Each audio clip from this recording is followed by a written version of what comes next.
Let's look at 2 ways to make a cut and sew neckline for a loom knitted project.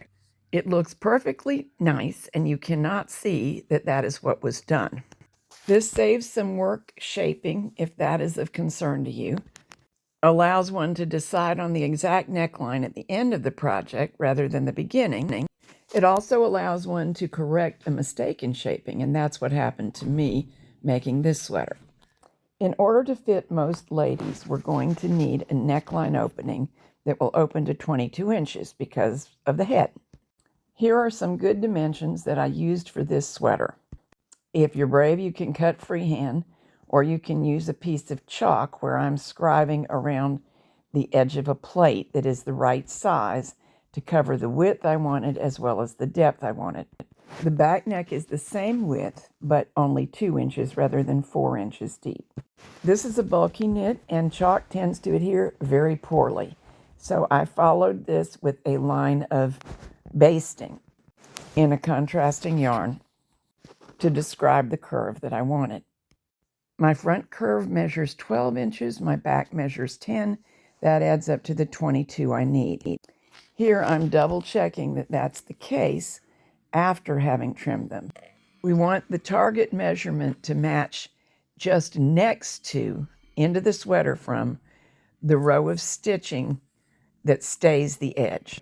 Now I'll show you how to trim. Using a sewing machine, zigzag right next to the basting line. You may have to ease slightly as you work because you do not want the neck edge to stretch out. It may also be necessary to move a strand of yarn to make sure that nothing snags on the presser foot. Take the work off of the machine, check the curve for evenness, and make sure you have not snagged the basting thread because we'll need to pull it out. And then run 2 more lines where the first one is to reinforce it. We do not want any stitches once the yarn gets cut to be free and able to escape from our zigzag lines of stitching. Now pull out the basting thread. Its job is done.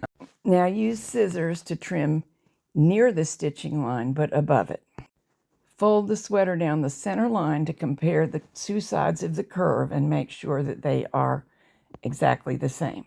If they are not, there's still time to trim the high side to match the low side before proceeding. If you have a serger to work with, the process is similar. Try to trim right next to the basting thread without catching it in the stitching or nicking it. After trimming with the first line of stitching, run the neck edge through the serger twice more without doing any trimming, just making extra stitching for security. Just as with the sewing machine method, check by folding to make sure that the sides are congruent. You'll need either a latch tool or a crochet hook to proceed. For a single rake loom like this one, align the fabric so the top edge falls inside the loom if it's an oval, or above the loom if it's just plain straight. Knot a loop into your working yarn. It can be good to leave enough extra yarn past that loop that it could function as the shoulder seaming yarn. Hold the loop and the yarn behind the fabric. The right side of the fabric should be facing you, and pull it through. Then work along the edge, pulling loops through the fabric underneath the stitching that's securing the cut edge and hanging each loop on the loom. You should have already figured about how many stitches that you want by multiplying your stockinette stitch gauge in stitches per inch by the length of the curve that you're covering. So along the back of my neckline is 10 inches. I'm getting 3.3 stitches per inch, so I want 33 stitches. The size of the loops you pull up needs to find a happy medium between snug enough to be a nice first row of stitching and loose enough to allow you to travel around the loom. Often, the distance around the loom is actually greater than the size of your cut edge because of the spacing of the pegs. But here's a refinement to keep in mind. With a cut and sew neckline, we have a stitched edge rather than a bind off or hanging live stitches to finish the neckline. We don't want to look at that stitched edge peeking through the neckband. In some gauges and some yarns, that is a possibility. So here's a way to take care of it. You can make extra loops, making the loops as close together as you possibly can, and hang 2 loops on 1 peg. On the first row of the neckband, you'll knit those off as though they are a single stitch, but this area here will be getting more thorough yarn coverage. That will help to completely conceal the stitching around the cut edge. Most of the time, the extra loops are a good idea, particularly so on front necklines because they tend to have deeper curves. Work until the entire neckline is hung.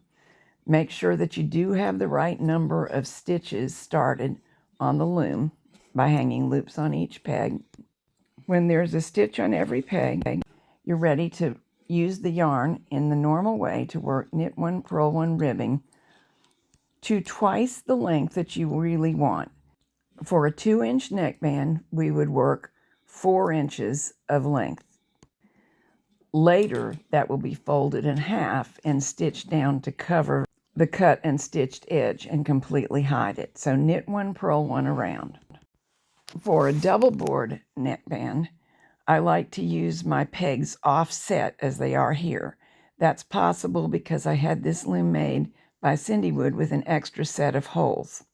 The loom specs are available on my website, and I'll give you a link to it. But first we must insert the cut and stitched edge between the 2 boards with the right side facing us. It should be in view at all times. Decide how many pegs that you need to use in the same way as I showed you and explained with the single board method. And just as with that method, we're going to push the hook through the fabric from the right side and pull up the loop that was already knotted into the yarn.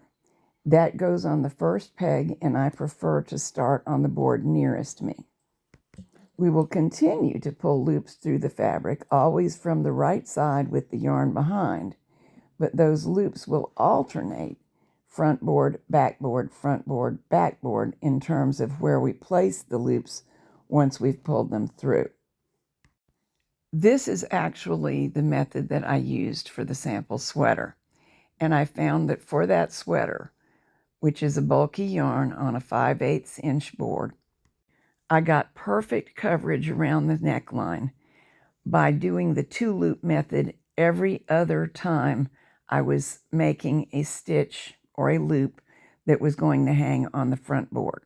So to be clear, it went like this: end loop on the front board, 1 loop on the back board, work 2 loops into the fabric, hang both on the front board, 1 loop on the back board, 1 on the front, 1 on the back, 2 loops on the front, like that. By the way, all photos of this sweater are before washing, steaming, or blocking. And as you know, that will cause the fabric to loft and hide some things. But even before that, I'm completely happy with the coverage. None of my stitching from the cut and sew process is visible. As I move across the board, it gets easier to see what I'm doing. And I want to leave that in the movie for those who really need a good look, but I don't want to bore everybody else. So what I'm going to do is take the rest of the film and put it at the end of the movie in real-time speed so that if you need a closer look, you may have one. Once the entire neckline is hung, the ribbing is made by wrapping to and fro across the board using the no-purl method that I've already made movies about. Basically, we're making all knit stitches, but because the 2 boards oppose one another and the back of a knit isn't purl, without doing any of the traditional hand movements, we get knit 1, purl 1 ribbing. I'll put a link for you in the program notes in case that's news to you. Make the ribbing twice as long as you want the finished neckband to be. Here's a nice look at the coverage you get from hanging the way I hung the neckline. Even though the fabric is still stretched out and unwashed and unsteamed, we cannot see the cut and sewn neck edge. When you have all the ribbing you need, bind off using a neat chain stitched method and make sure to do so loosely enough that the bound off edge will easily stretch to cover the stitching. Fold the edge inward to the inside of the neckline, cover that stitching, and sew it down. And that's all there is to it. Now, here's your couple more minutes of hanging the neckline neatly on the loom. I would sing, but I can't, so you'll just have to watch it in silence.